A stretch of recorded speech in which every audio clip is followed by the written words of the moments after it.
India achieved independence in 1947, and with independence, the new country with its ancient civilization inherited problems as vast as her size. The government set about the task of making a democratic nation out of diverse peoples speaking hundreds of different languages. Their religion was one of love, love between husband and wife, love as a means of conquering self. Unworldly, they were called.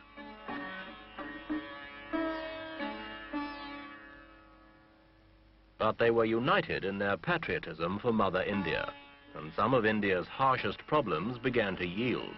One problem, the most serious, did not.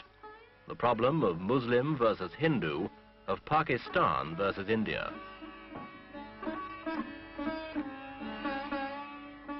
This week, Echo looks at the dangers of the confrontation between India and Pakistan.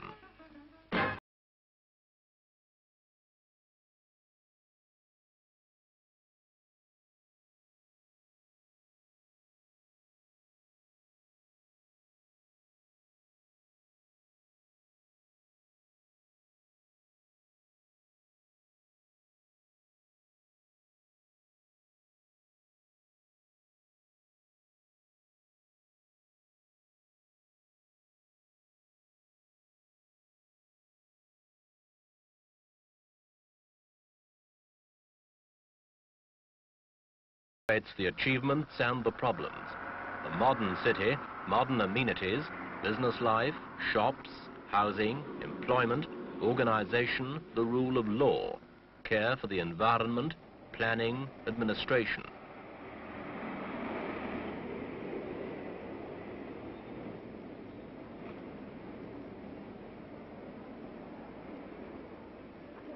The old ways of life are coming to terms with the new.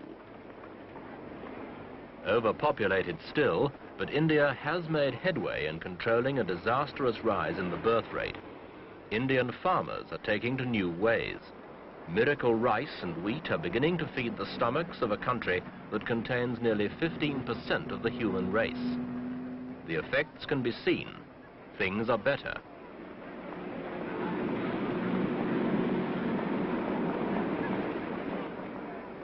Street life continues.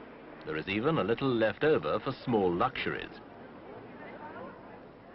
But each country, India and Pakistan, inherited a minority. Muslims in India, Hindus in Pakistan.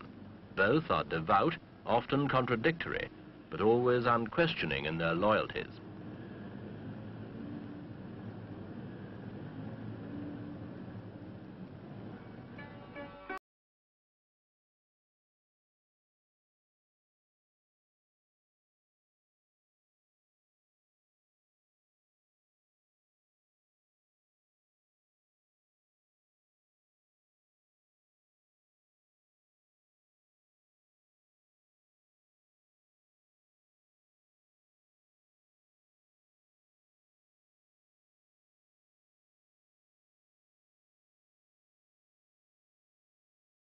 Love and peace. The individual may achieve this.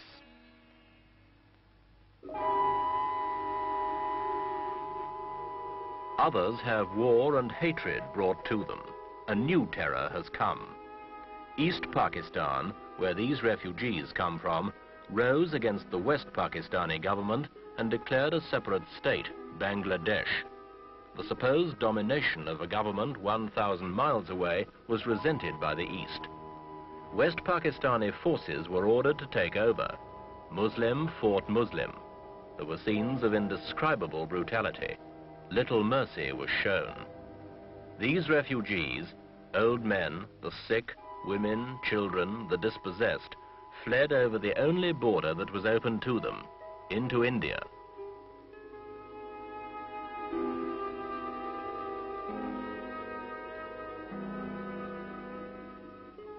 They cannot go back.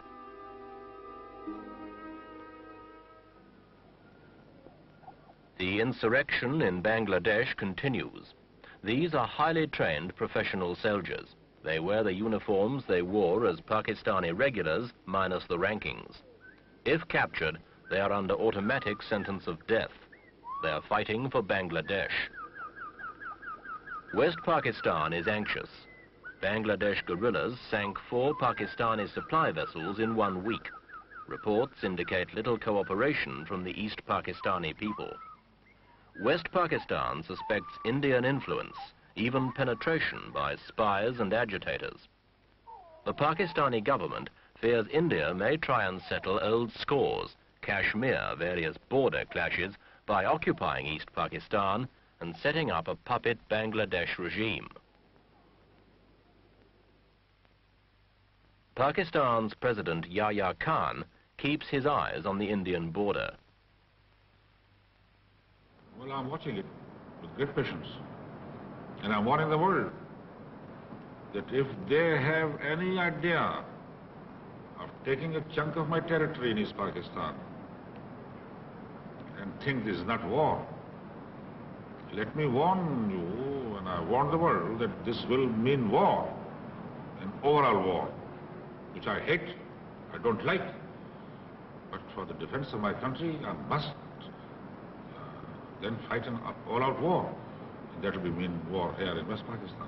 How close are you to war with India? Very near it. In India, support for Bangladesh stems from hopelessness in the face of over 8 million refugees, Calcutta alone accepting 250,000 in 48 hours, and the wish by a minority to invade East Pakistan, return the refugees, and avoid an almost insuperable problem for India herself.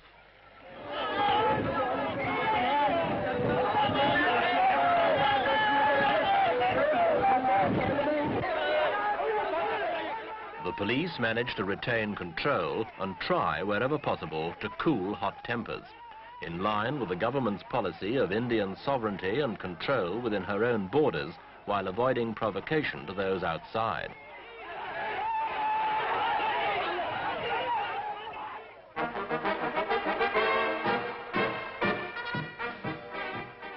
But if the situation gets out of hand, the Indian army is more than an exercise in skilled horsemanship. This army derives, like that of Pakistan, from the British Army. Like the Pakistanis, it uses the same drill, wears similar uniforms, and it is as well trained and equipped.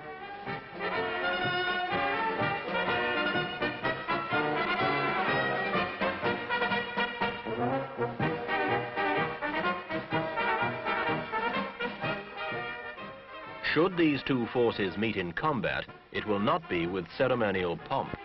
The pent-up anger and frustration of 20 years' struggle for national pride and development, the old issues, real or imagined, between Hindu and Muslim, Pakistani and Indian, would be likely to produce a spectacular clash which neither country could afford. Wars are more expensive than development. One extended battle can cost the equivalent of a new steel mill. The hard reality is that countries desperately struggling with the economic and social problems of modernization simply cannot afford wars.